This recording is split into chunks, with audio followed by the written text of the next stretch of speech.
Another decade has drawn to an ornery close. Let's take a look back, reminisce, and stroke our grey beards all together as we look back at what was, what we thought would be, what should have been, and what might be coming, barreling down the tracks towards us like a train unstoppable. It's time for the Decade Review, here at Behind the Curve.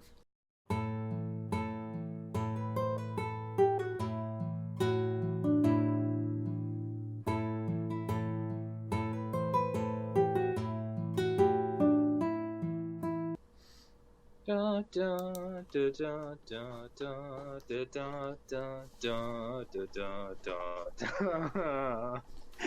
Alright, so here we are, Decade Look Back podcast, Decade in Review podcast. We have two different names for it. I think it's acceptable to have two names. So, it has been 10 years. It has been 10 years. So, I think we have a few things to talk about. So we have some, I don't even know, it's sort of like, whenever you look at like New Year's in Review things, usually like a little like clip show of all these things that happened. Yeah, we can't do that. We can't do that. But we can do kind of a flashback to some things that have come and gone, and things that were important in the zeitgeist for this last decade, for literature and art and cinema. Yeah, we are having a surprise, a focus on fiction things as well as cultural stuff, because that's important too, and that, like, because fiction is a mirror, also it's an influencer, but that's another story. But yeah. Yes, that is very, very interesting. So, it was a very interesting decade. I think a very interesting decade for art. For art and well, I guess the arts would be more proper. Would be proper. So why don't we kick this off with sort of like the discussion that you were talking about? This doesn't have to be a long, because I actually feel like we covered this in a different podcast. We covered this in an earlier podcast, but you mentioned streaming. The mainstream streaming access, sort of like just widespread access to material that might be lost or overlooked. So maybe we can talk about that for a little bit, and then we can move on to fandom culture.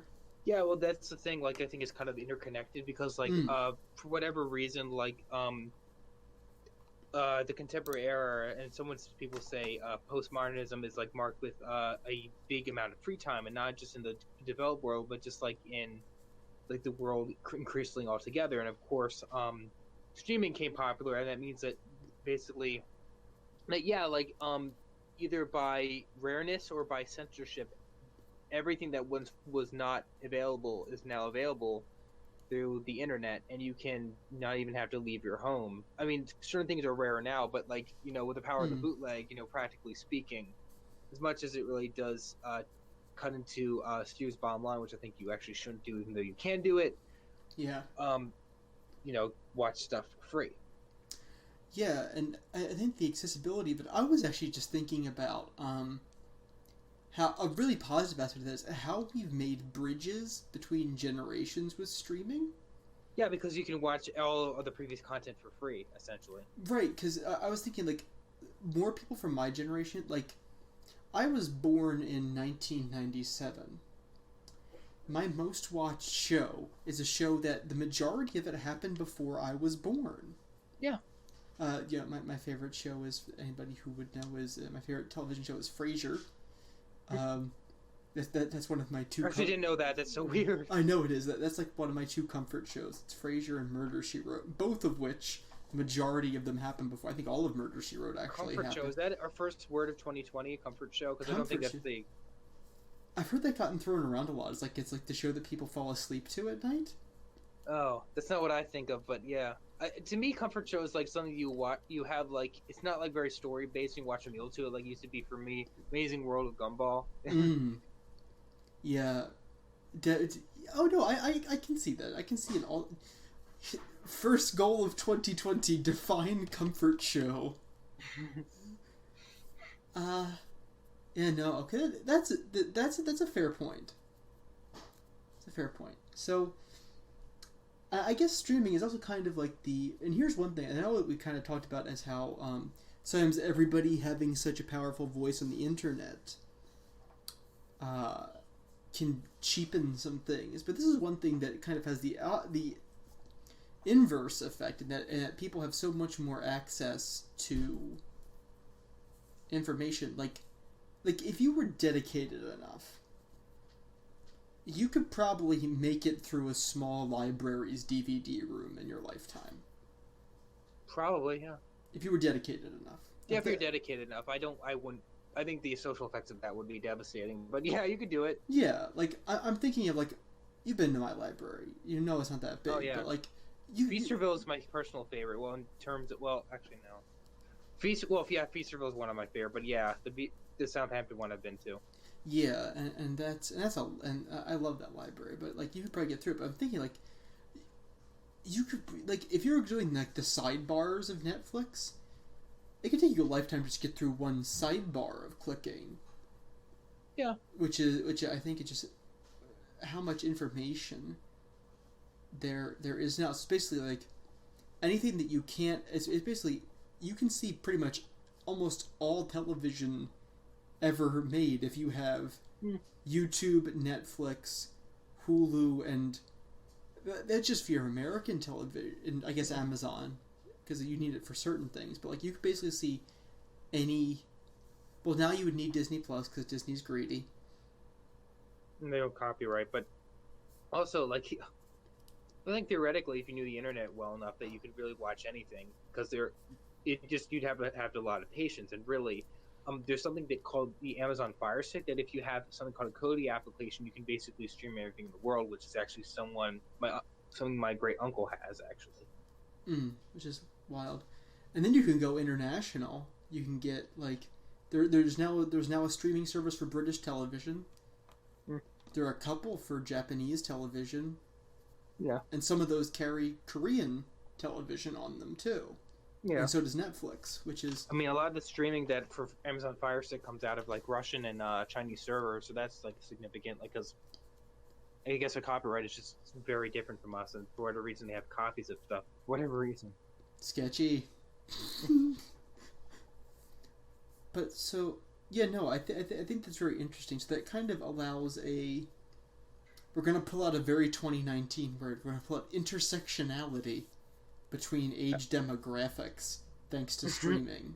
But I think this actually connects to my second point, at least the one I write down, is about fandom and nerd culture being mainstream, that, like, now that everyone has all this free time and all this media at their fingertips, and I think it's interesting how we gravitate towards simulation and media rather than anything else, because we don't, I mean, maybe this is a little bit of bias, because there are people who are really into sports still. I would consider them one of it, but even then you can just watch simulated sports and you don't have to. It's kind of like the point of the screenslaver, that the pseudo villain from Incredibles 2. Mm-hmm. It's interesting. Well, because here's the thing: is, I mean, ultimately, would you argue that? I would argue that sports is a little bit different than a fandom. Yeah, but slightly. But sports is still a subculture. Absolutely. Sporting is still a subculture. I think we see this with. I think there are some sports for which this is different. Like, I think you see this more in football, and I think you see this in American football and soccer, and I even argue basketball are more sort of your subculture is your team subculture. Yeah, it's supposed to simulate localism in a way, because it's like we have this city's team. Because people, as much as we're online, we still live in places and we relate to that on a daily basis. I would say for other sports, I think for hockey and baseball, there's much more of a sense of the sport being larger than the city. I think I've seen that much more. I say, especially in baseball, there's very much that sense of sort of like, yeah, I'm from this city, but I love the sport more than my own team. I also think subconsciously that the less the team trades, like, the more you can relate to them, because you're actually just rooting for the same guys instead of, like, the team color jerseys. You know what I'm saying? you don't. That's something I think you don't see a ton of anymore. But yeah, you do see teams staying together for a long time. So I think it's kind of like a thing of proto fandom, because like people were more active, and then they went towards that because they were like still active. You know what I'm saying? Yeah, it was more of a 20th century thing, and like shows and movies are more 21st century in a way. Yes, because I think the difference is that of all the subcultures, I think you can argue that of the subcultures, literature and sports are the most active. They require the most intense dedication. I think overall, and because you feel literature, you have to research more.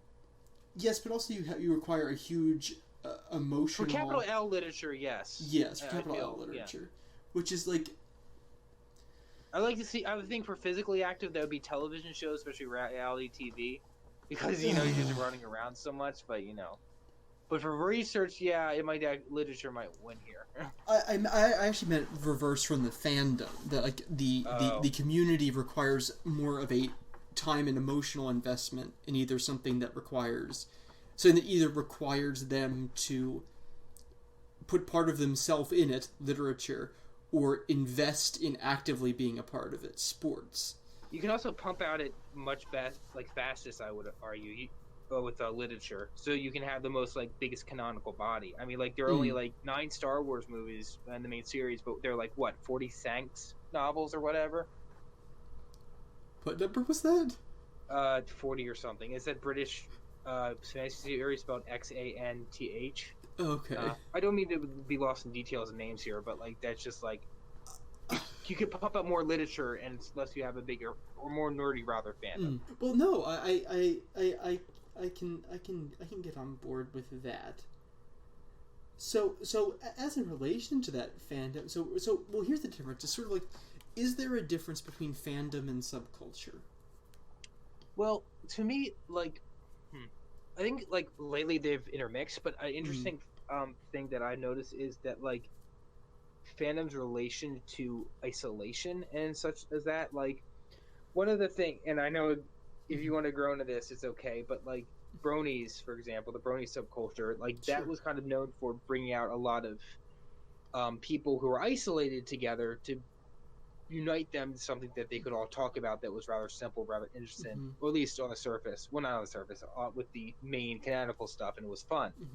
But another big thing was that that it also organized a bunch of creeps, which to a certain extent it did, even though I think you shouldn't judge a fandom by its idiots. There are nice bronies and a lot of bad ones, but what I mean to say is that it's funny because I think this is one of these problems that postmodernism creates and can also solve at the same time, because postmodernism gave us a lot of technology that can isolate us. For the first time ever, we don't have to farm. We can just live by ourselves and live not a complete life, but a sufficient life.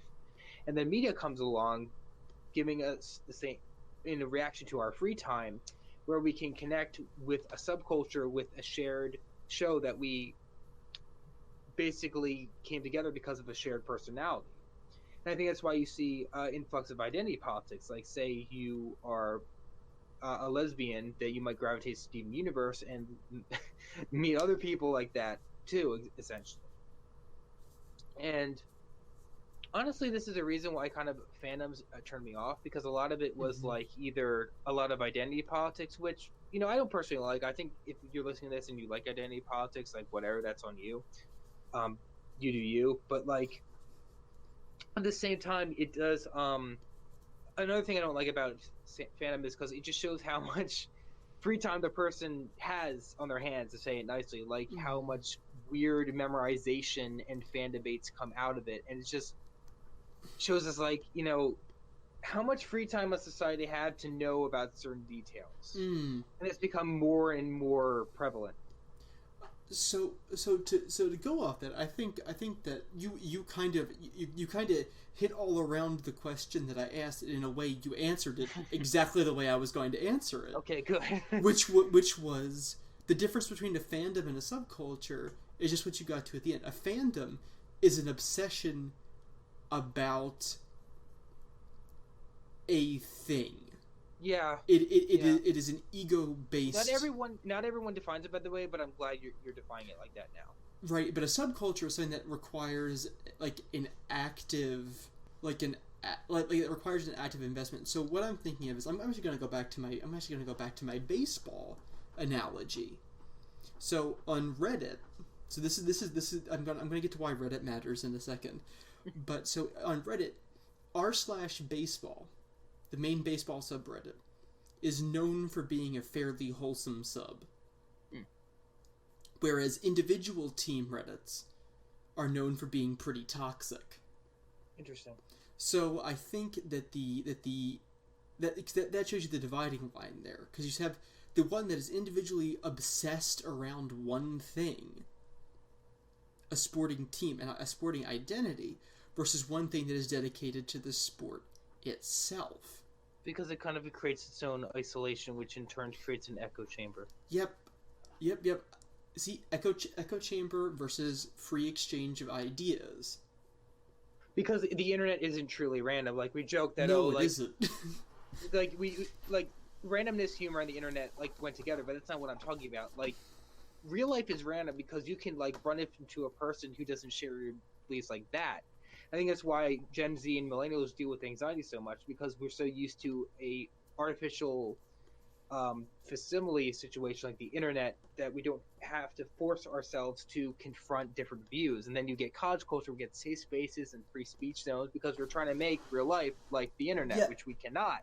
Which we cannot. Real is it the only moderator in real life is the Supreme Court?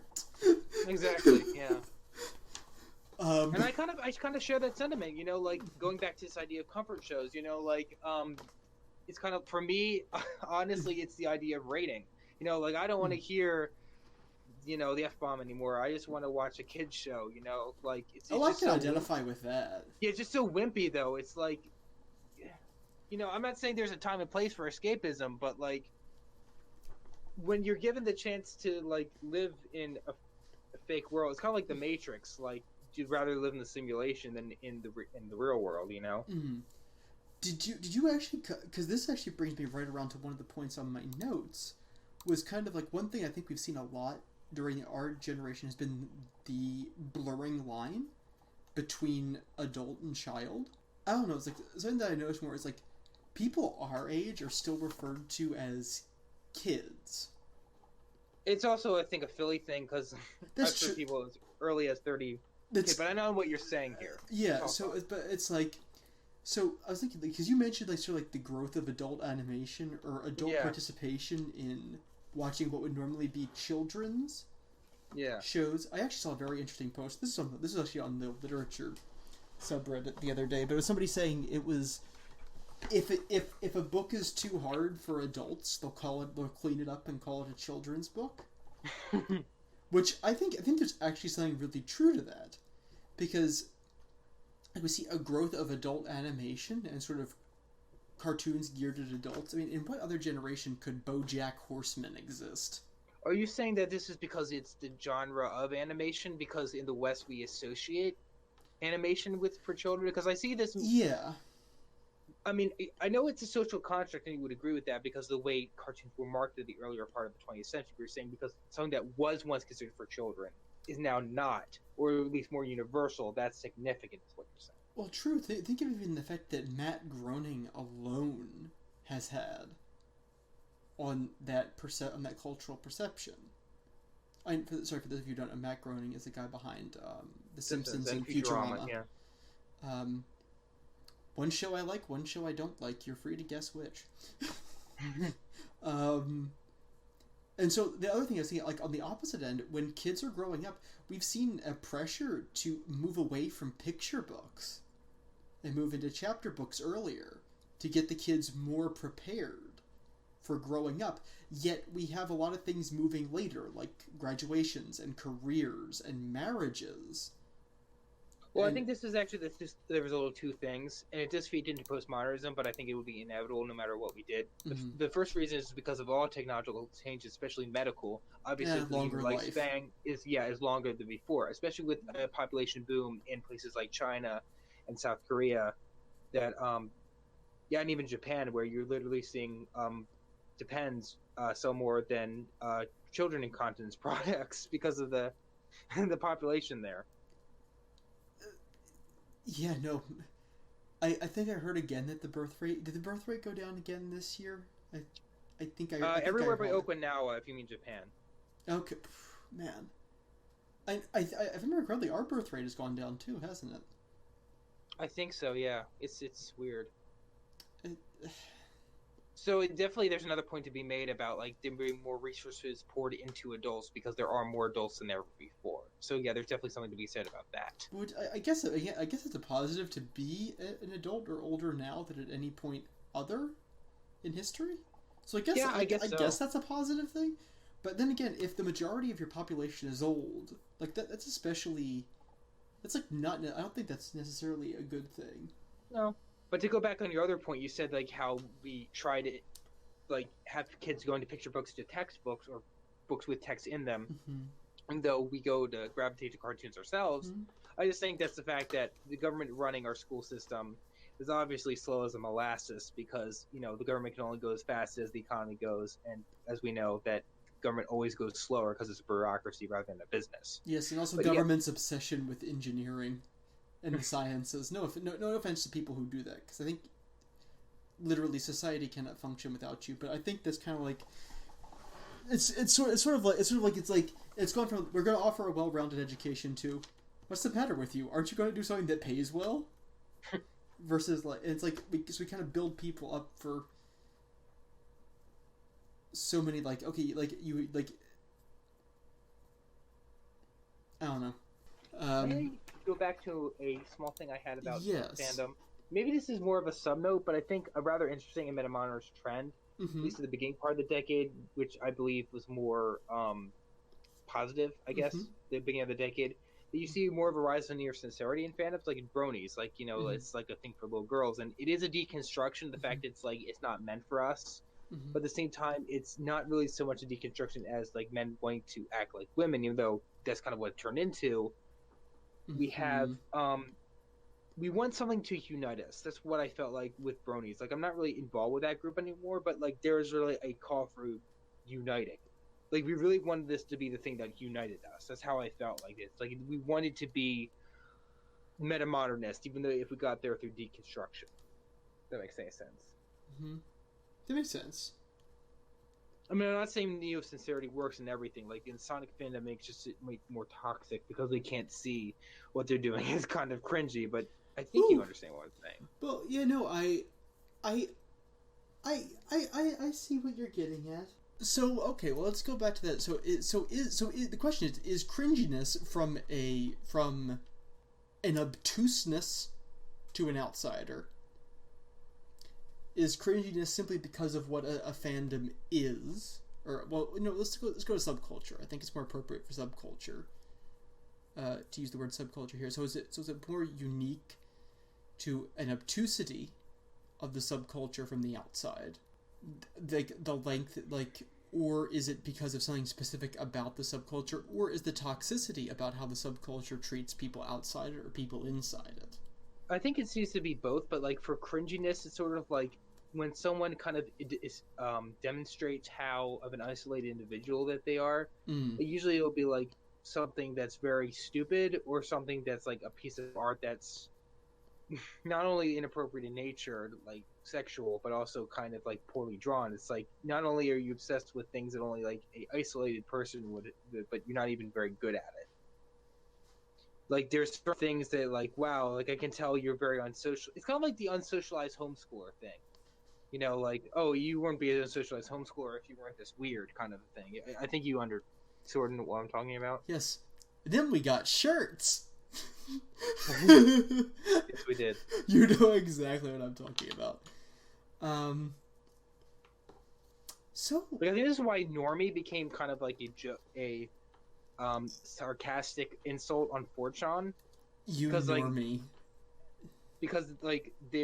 they posted so much cringe content that it was like yeah like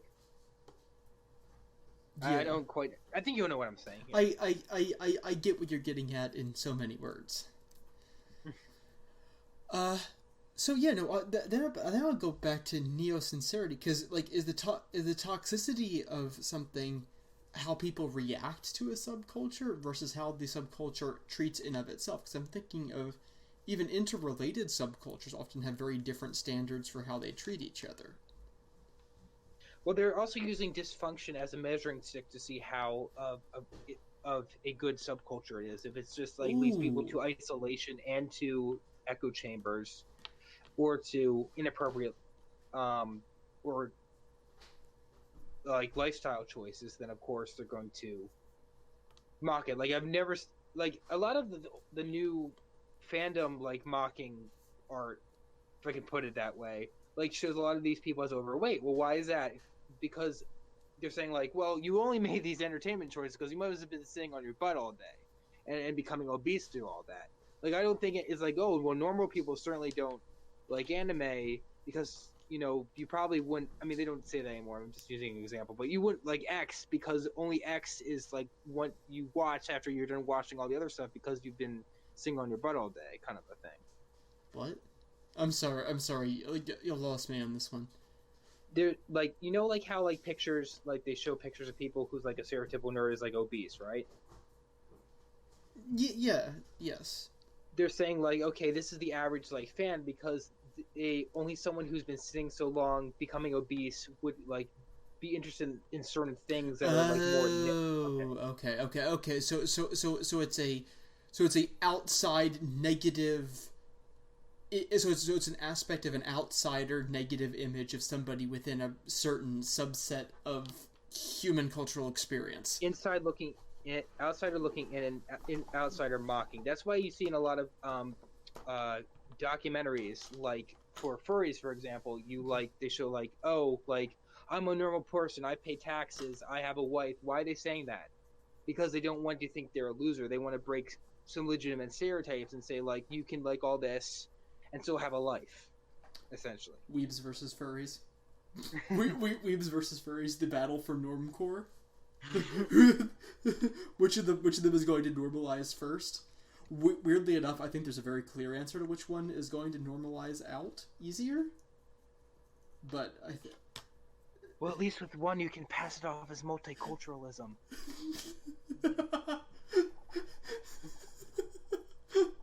At least with one, you like real people.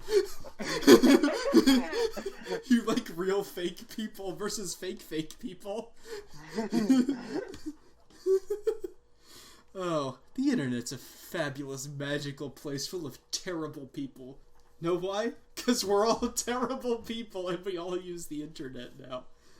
It's like people are like, the internet's made so many bad people. It's like, no, the internet just made everybody louder and everybody's just like put the crazy people up for display and gave us more information than possibly. It's like a psychologist's goldmine. I think why we get so many murderer shows now, because we know more about like murderers through the internet. Yeah.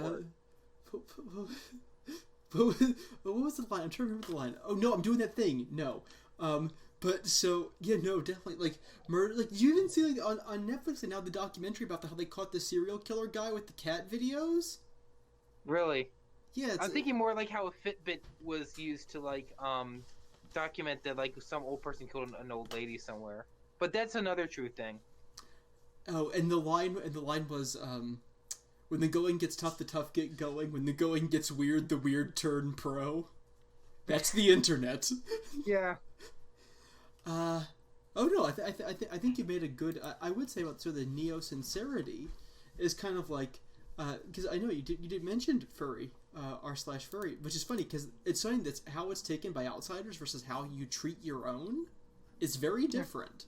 Like if you're inside, it's very safe, it's very protective, it's very wholesome. If you're outside, it's insane. Do you get what I mean? And there's sort of almost a pullback retraction on both sides because how can you be like that versus why are you so mad at me? Yeah. So well there you have it, real life example. To expand out of this, like there's another reason why certain franchises were like put put up. Like another reason why was not just because like there's random content, but the start of franchise films and franchising. Ooh, yes, because this ties in with safe and formulaic, which Yeah, deals in but with safety in subgroups.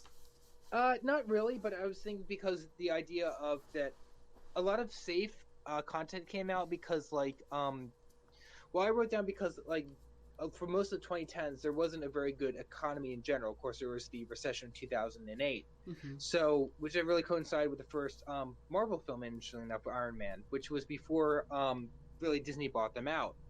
And in an economy like that, people aren't going to use something that's very, I think the word is inelastic, like movie tickets, because they want to, buy more important stuff. Okay. So they're going to watch something that like there's going to be liked by a wider audience, and there's going to be a lot of it. So that's like kind of like your complaint, like, oh, all the Marvel movies are the same, or a lot of the top trending movies are like films like the DC Mm-hmm. universe or Star Wars, which felt very Marvelized. That has to do with like the fact that they're safe and formulaic, Mm. and this has led to like fandoms because like we're pumping out their stuff because it's a nostalgia market.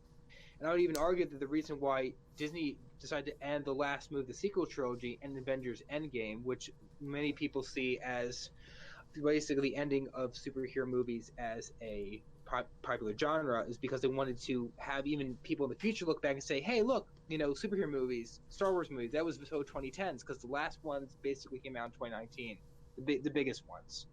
I mean, obviously there's going to be spin-off movies, but like, Well, that's an interesting point because you look at like the formulas is if you're looking at it from a fandom perspective, for a perspective of a fandom, this makes movies less similar, but makes it more about the things that you would care about if you're going to go like anal about details.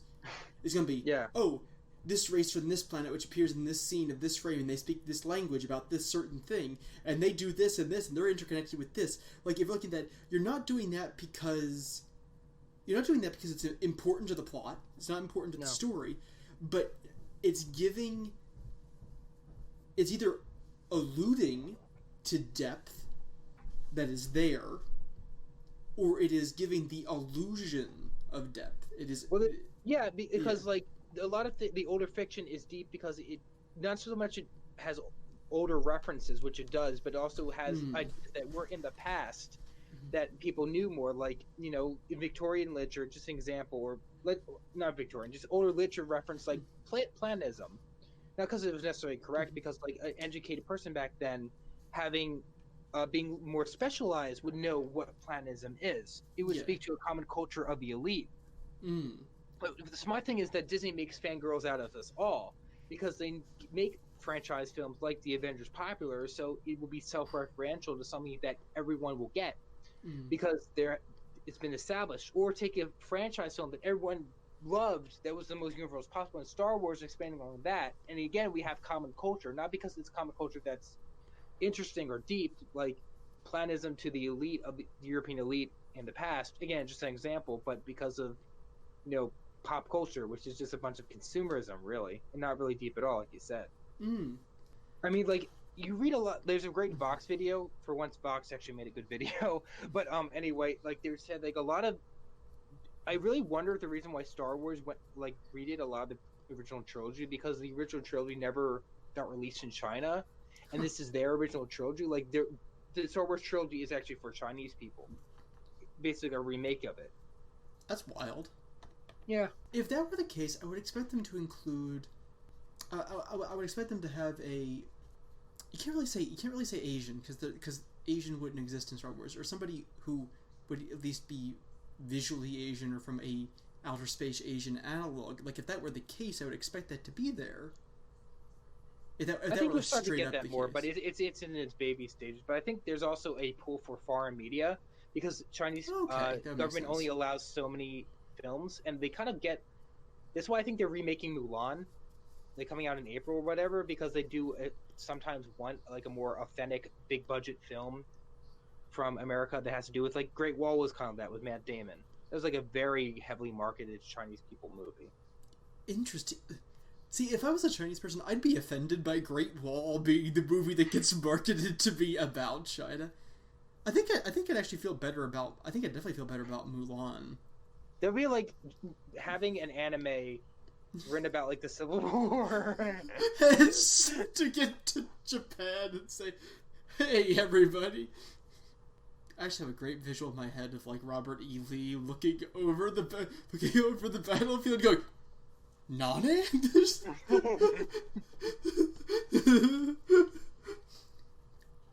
I want to see this now. Just redo Gettysburg as an anime. Keiju Gettysburg? Keiju Gettysburg. Joshua Chamberlain is rolling in Gods and Generals, the anime mini-series. Yeah. Godzilla's and Generals, I think you mean. Godzilla's in general. Somebody's offended by this, I'm sure.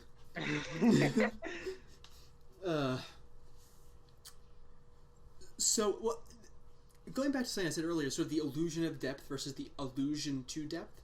Illusion to depth. I like that. Illusion to depth, I'm thinking, regardless of what you think of it, is a thing.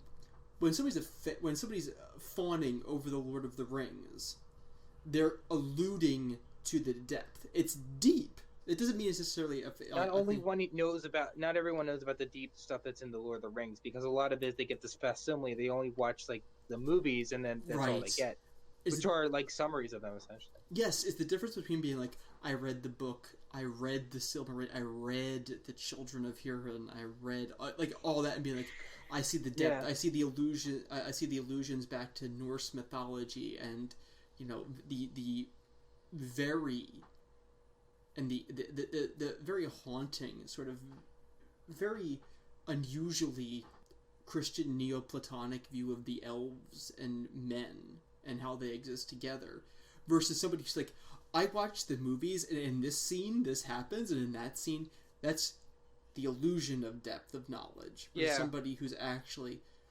like, what do you think the limbus bread represents? It's like, well, if you got the full story, you would know that it wasn't relevant, or whatever. Yeah. Oh, I am skipping an entire point, but I can actually take us back to adult animation again. Ooh, fun. So, one thing I've noticed is that I've kind of seen, like, maybe this is kind of a interesting comparison between last decade and the 1960s, that you kind of had more of an optimistic decade to start, but then you 80s? went. You mean? No, the 60s. 60s is an optimistic decade. Interesting. Yeah, but when, like, our decade, the last decade, 2010s, like the 1960s, went from optimistic to more radical and more pessimistic. Yeah, that's fair.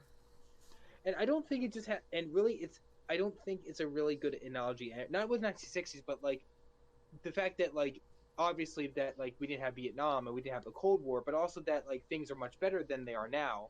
Mm. And the fact that we don't have, and the fact that what was I gonna say? Well, with the 2010s, like, there's a lot of people going around saying that like progress is an illusion, which I don't think is true. Like, obviously, have you ever read Steve Pinker's books? Probably not. No, but I am aware of the idea that progress is an illusion. Okay, but most people don't know this, but like every day, thousands of people get out of poverty. Most people probably don't know that. We're talking worldwide. Yes, but again, thanks to the internet and sort of the isolation that America has because of it geographically as well, that because of quote-unquote Orange Hitler, whatever you think about that, there are people who think of him as Orange Hitler and think that America is going to heck in a handbasket. And I think you see that reflected. Like, obviously, you see a lot of shows that, like, like Bronies. Like, that show actually went away last year with the decade, so we'll probably always associate with the decade. And maybe Bronies... The growth of the growth and staying power of dystopian literature since the 2000s? No, you're projecting right now, but that's okay. Am I projecting? I'm sorry. Yes. Oh, that's fine. No, but it actually was, you saw with Bronies, actually, I can tie this into this, that, sure. Like, that it was there's kind of move away from that, stuff like that, and that show literally ended, and think of Bronies as kind of like the hippies, like, to go back to 1960s analogy. And if you want to think of this decade as the 1970s, that's fair, because it's not just because a lot of Nixon Trump comparisons are probably being drawn up with the whole Iran situation and Vietnam comparisons as well. Mm-hmm.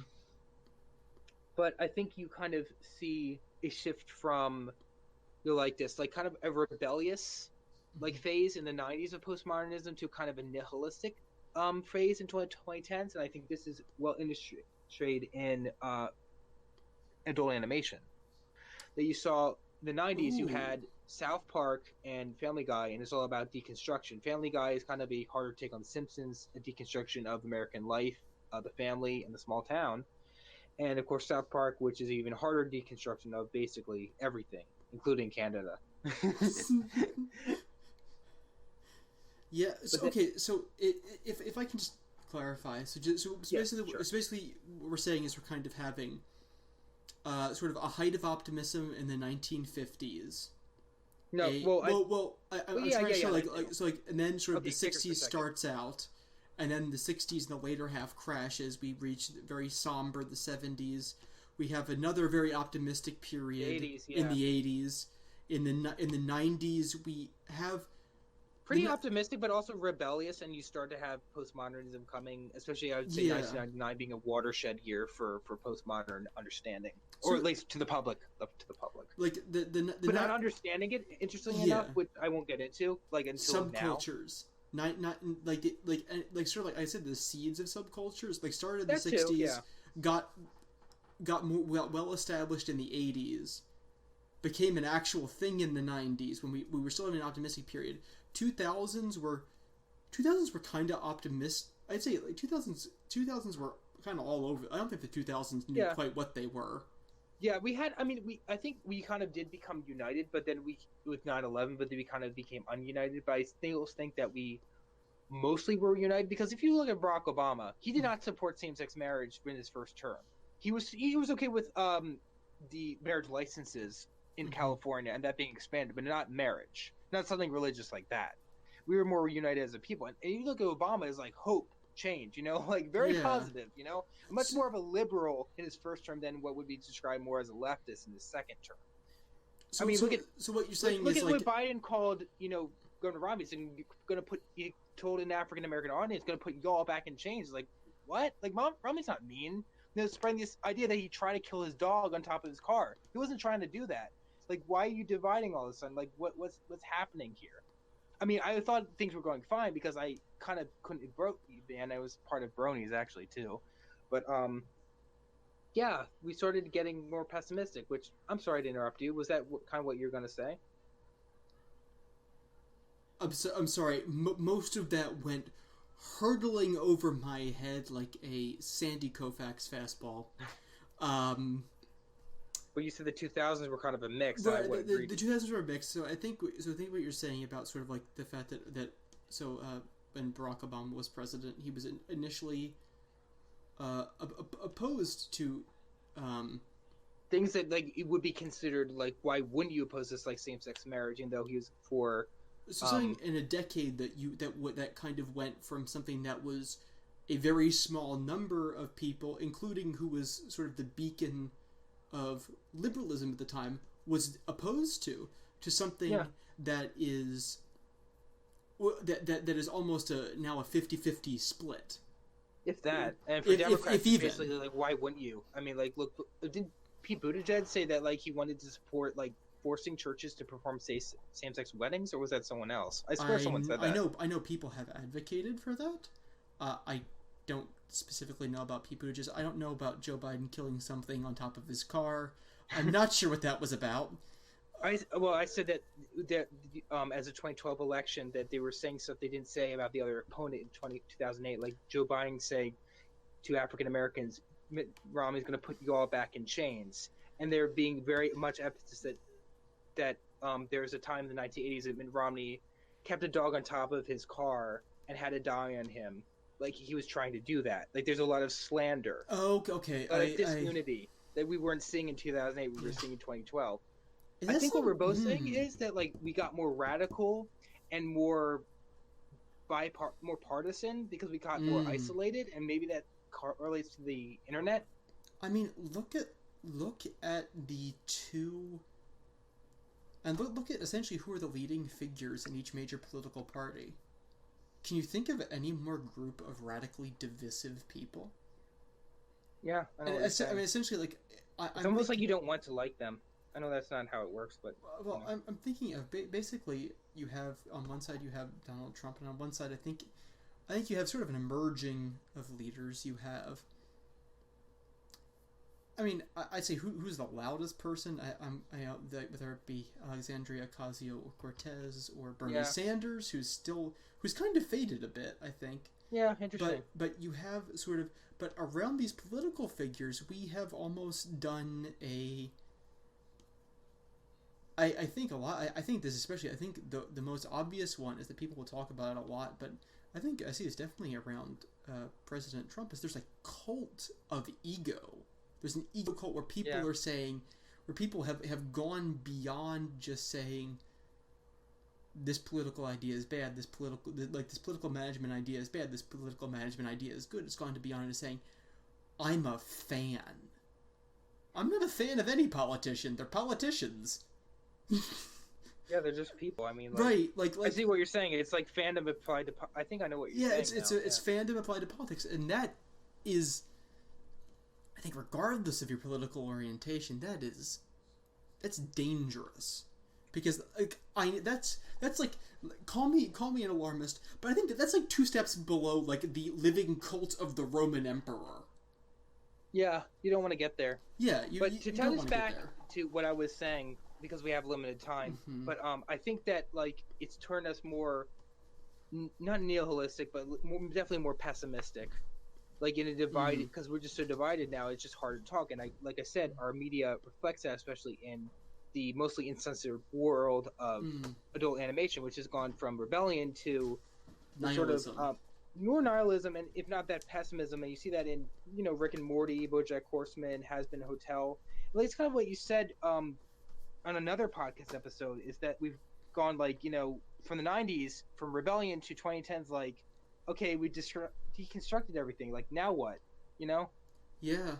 Well, and see, here's the thing, is like, what is like I can't speak for Rick and Morty, but if you look at sort of like the themes, I think, heavily from BoJack Horseman, or even from like what little the world has seen of Has Been Hotel, is the constant crunching of hope, the constant crushing of hope. It's like there's hope, and then it's just like it'll keep going, it'll get crushed, and somehow it's going to keep going on, but it doesn't have any significance anymore. It's just sort of it's this ongoing. And even let's take another VisiPop thing. Let's take Hell of a Boss. Even when you have an established hierarchy, even you have some sort of established form of like relationship or family, even then it's still within a horrific context. Going back to the thing about hierarchy and organization, it's almost like the Stalinistic Soviet Union in the 1940s. It's like it's not the fear, it's not like the revolution days of Lenin anymore, but it's still like we're pushing around baby carts and stuff and having families, but like we hear our neighbors being slaughtered in the next room because we know they're being tortured supposedly for working with the Nazis, and we're okay with that because even though we just destroyed another system, we put another system in place, and there's no out this new system now. But it's even worse than that, because it's like, well, we can go back to capitalism. It's like not too many people know to go back to something else. I mean, we know about metamodernism, but even that's not fully written yet. No, it's sort of like a dysfunctional functionality. Functionality. Even like to keep up our sort of government illusion is like look at, like, despite the fact that we have so many of these prominent egos that we gather around, sort of blind to their actual faults and what their actual ideas even are, what they even actually stand for, what they even advocate for. But think of the vast bureaucracy behind that, which is so dysfunctional even within our own lives. Think of the dysfunction that occurs in even within a county, within a school board, within a even with a household with normal people, two working parents, a couple children. Even think of the normal dysfunction that even is going to experience on a daily basis. I think it's become so ingrained into our own culture The new normal. There never was a normal, because everything is the ongoing normal. That's why postmodernism is kept alive, because the more change there can be no establishment of tradition to show what ways are the most functional and work best. Mm-hmm. Change helps it. So postmodernism is content to simply just say that the fact that the normal is always changing means that there is no use for establishment. No normal, really. There is no normal, where I think a more holistic perspective would be to say there is a normal. It just keeps changing. Yeah. Yeah. Of course, we believe in divine absolute truth, but, that's another thing. True, which would argue that there are things that don't change. Like, the second law of thermodynamics does not magically change. Which I think is something that even everybody would agree to is, at least in some means, a transcendent truth. Something doesn't come out of nothing, and everything has to go somewhere. That's Newton's second law explained very stupidly. I think what we're getting is that even if you're a goth dwarf girl, you still have to go live your life and work at a call center, even if the world around you is literally a dystopia. Thank you for that very tortured Hell of a Boss reference.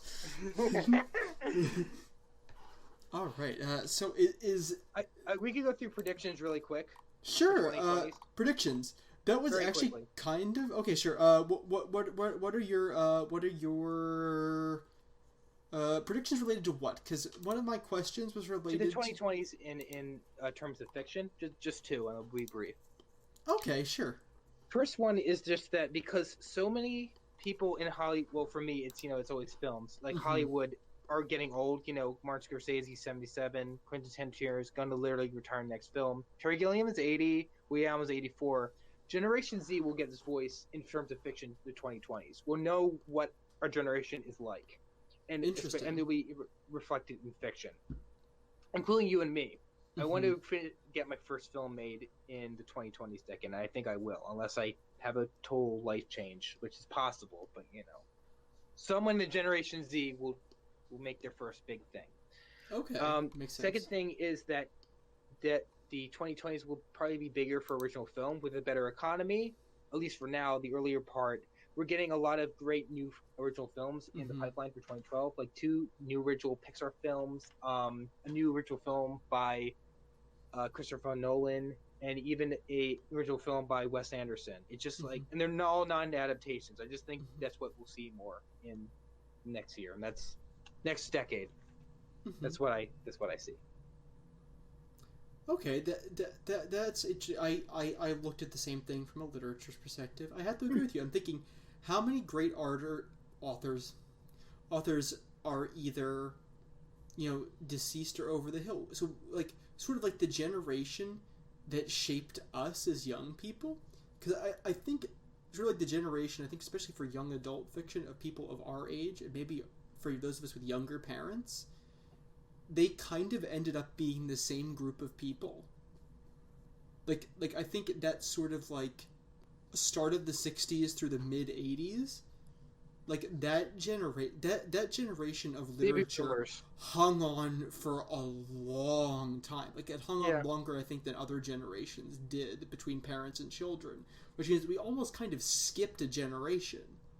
In a way, yeah. So, like, I think that's something that you're saying too, is because like we almost sort of skipped that millennial group. Maybe not entirely. Millennials, not millennials, but sort of like that. Generation X. Like, I mean, like we sort of had one where it's like we share a lot. Like the people who shaped us as younger children were an older generation. Than directly, because it's like. Again, that's thanks to, mass influx of fiction, but I know what you're saying. Yeah, so I think we're looking for sort of like, I was thinking like how many of the great authors that even we read in contemporary literature are quite old. Or quite old. Even one of the, even one of the most contemporary books that I still don't know if I like this book or not. I don't think I'd recommend it to people. Because it is incredibly pretentious at parts. which is justified. It's justifiably pretentious because it is a high concept novel. But On Beauty by Zadie Smith. It's definitely one of the more provocative recent novels that I've read. I'm trying to think, even though like that's a younger author who I think could kind of become a defining voice for a certain kind of story. But I don't know. Like even that book was longer ago than I thought it was. Than like it seemed to be. Like it was longer ago than it seemed to be. And I don't know. I'm pretty sure, I don't remember correctly, but I'm pretty sure that was like her most famous work. And I'm not sure if there was anything else. So that's kind of like, and even that was fairly niche. That's like as you know, I've come to talk about in grad school is that's book famous versus famous. You know what I mean? Among authors and whatnot. Yeah, even I'm thinking even very books that we still consider contemporary, like The Remains of the Day, is not a very new book. So I do think in some way that literature has to catch up. Literature catches up to itself a lot slower than movies do. Yeah. Fair. But I don't even know. I think we do have an influx of international writers, which is cool. That's good.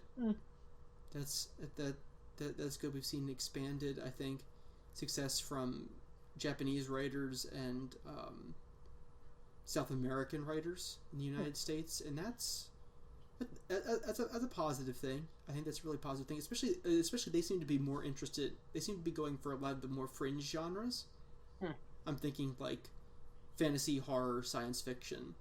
And of course, there's magical realism, which seems to be a Latin American exclusive thing that's kind of expanding. Not necessarily exclusive, but it is very rooted in that. And yeah, no, South American, like that is a legitimate movement, which is interesting.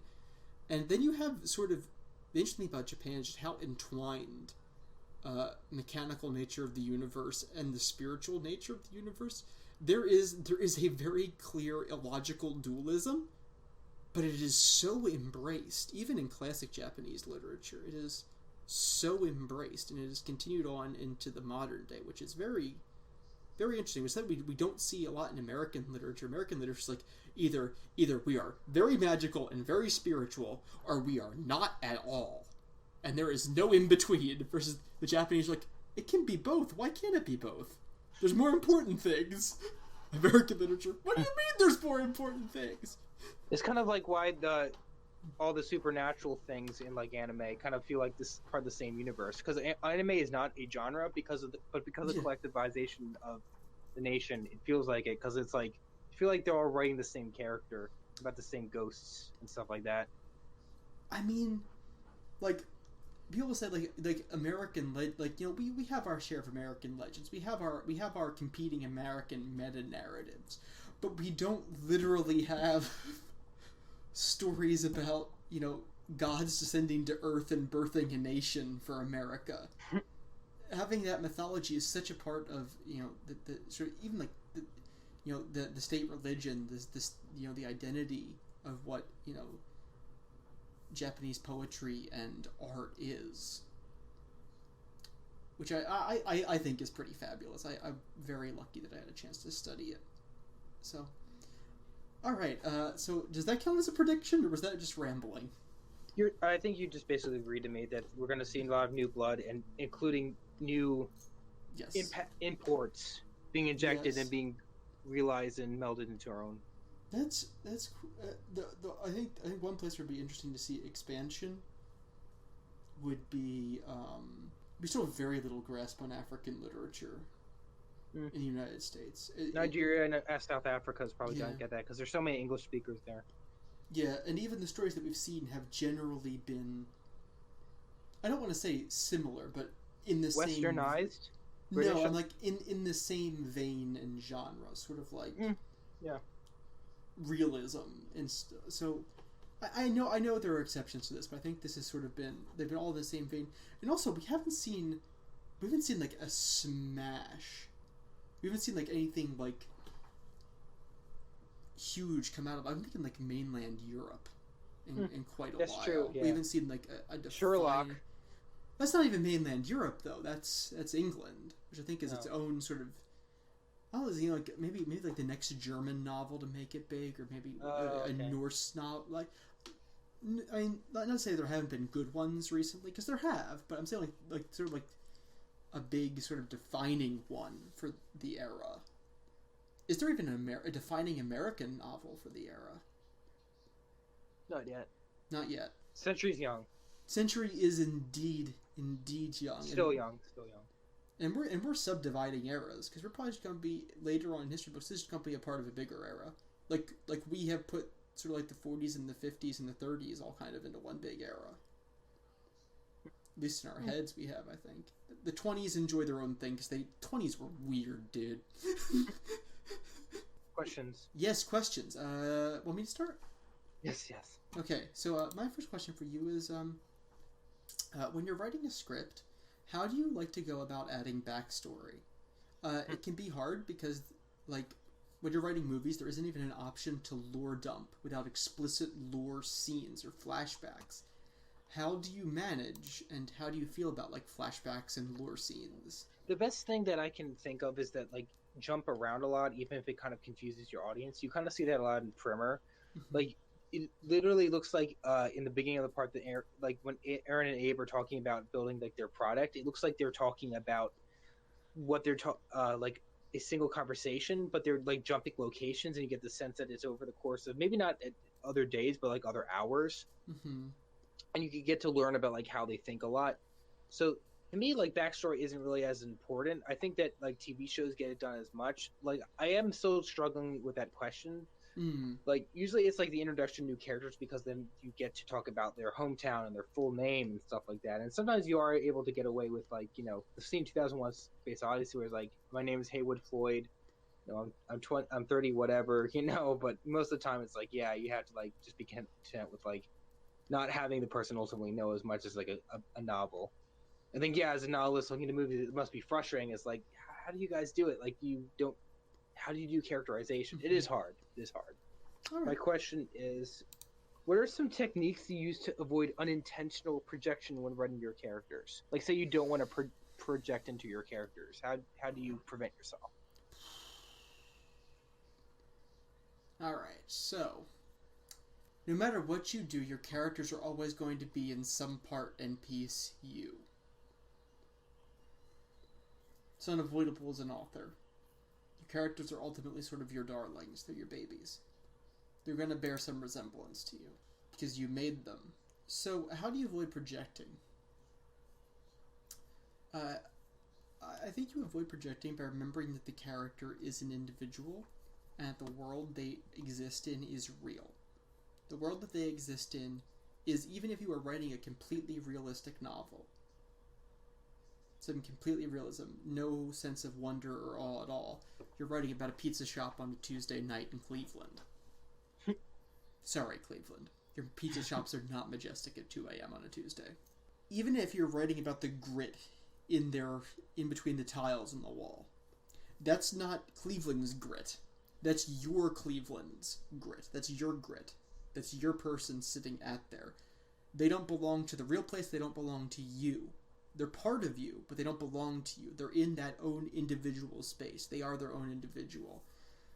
Another way you can do it is, I think you can make a main character who's unlike yourself but shares something about you, or sees or has an opposite position from you. Inevitably they will. I mean, especially since characters are kind of known to change in stories because that one makes them interesting. Yes, characters do change, and that's important, and that matters. So yeah, I would say remember that they are their own individuals and they inhabit a fully real fake space. That's about it. So for my second question to you is, what do you think is a well-established literary, cinematic, or artistic establishment that will end or be significantly diminished before 2030? Hope not celluloid. That would be pretty sad. I've actually seen that kind of come back. That's using film print stock instead of digital, by the way. Yay! You cannot replicate the look of it. You really can't. No, not really. No. And it looks so, like, I know this may be a little bit nostalgic, but it does look better. I don't know what is in that. Just in general fiction. I was thinking weirdly enough we might cut down on award shows and stuff like that. Yeah, we seem to be going that way. Isn't there going to be like no traditional host this year, the Oscars or something? I'd be happy if they just announced it online and just mailed everybody their awards. Oh gosh, that's true. Who even votes for Oscars anyway? Is it like baseball where the Writers Association votes? You have like judges, I think, that are elected. I'm not quite sure how it is, and then shoot, we should run. That votes is definitely handpicked. I know that. Okay, how do we run for those? We should run for those. Something like that, yeah. But I don't really know. I'd have to think about that. It's weird. I don't know modern stuff enough. It's okay. Enough. That's kind of my problem. Yeah. Oscar districts. They have like Oscar districts. Alrighty. So, in your question, do you Sorry. Okay. No, it's okay. Do you sometimes act out your story ideas in real life in order to test them? Do you recommend this to others? So, like, this would be like characters, obviously. Absolutely. And do you mind to your friends and family members looking at you weird? Maybe not if I'm by myself. I do it all the time. I think I most often do it when there's a confrontation. Interesting. I mean, I do have some stage acting experience. Like, beyond what people would just be like, oh, he was in the class play. Like, I do have some actual trained stage acting. I'm not great, but so acting out, if there's ever anything like a fight scene or a battle scene, or if you have a character who their physicality matters a lot, yes, absolutely act that out. I think if there's a character who's very different from you, acting it out can help.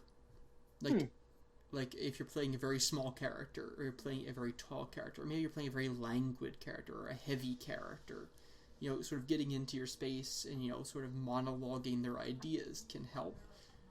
Sometimes moments of high emotion are useful to act out, because you can feel what your body does naturally when you're trying to simulate high emotion. I think it can hurt with some other things, though. I think if you act out conversations, like normal conversations between characters, I think that can add some heightened things to them that aren't there, or a lot of times conversations read differently on the page, because sometimes your tone will bring out certain things that won't translate to a page. So sometimes a reader will be a little bit lost on the page, or sometimes the reader might read a subtext in there that isn't. I noticed that it is actually something that people tend to read into my stories, a subtext. Like, I say one thing is, one person has mentioned this in reading through my stuff, is that sometimes there's like almost like a latent sexual tension between male and female characters, even when it's not intended. Yeah, sometimes it comes in. Interesting. And I'm just saying things with how I talk naturally, or at least in my head how my characters would talk naturally, rather. So sometimes things just read very differently than they sound. Yeah, I think it works maybe slightly more with literature, but it sounds like it's still applicable for me. Yeah, definitely. I think in movies, I think it could be really helpful, because in my very brief experience with playwriting, which accumulates to all of one act play, which was performed by me and a friend for a teacher, we got a B. But if there's anything that requires movement, you have to practice the movement before it goes through. Yeah. So with script writing, I'm not entirely sure how that reacts to acting, but okay. I don't know. I'll figure it out. Yeah. And I will say specifically about the sexual tension thing, it was between two specific characters, so it's not like it's like an overt theme in a lot of things. It was like, okay, I was just trying to make a specific example from my experience. Right. It was, actually, I'll tell you this, it was from one of the earlier drafts of Blood Covenant with Tabitha and Ram, and even somebody was like a little bit between Tabitha and Christy. I don't know if it's the fact that Tabitha often works in like expressions that are usually used as familiarity, like darling and honey and sweetheart. It Like might be, she yeah. uses them very free. It's just part of her syntax. Is, no, darling, we're going to do this. No, don't do that, sweetheart. I'll handle it. Like, things like that. Like, which, like, if you're saying it out loud, it actually sounds kind of condescending. Yeah. But it can read differently on a page. Well, I think that brings us to the end. So, just like this decade, our podcast is done. Until next time, we bid you adieu, and hopefully we will see you before the next decade. So, with this year in review, we bid you au revoir, auf Wiedersehen, guten Tag. Bye now.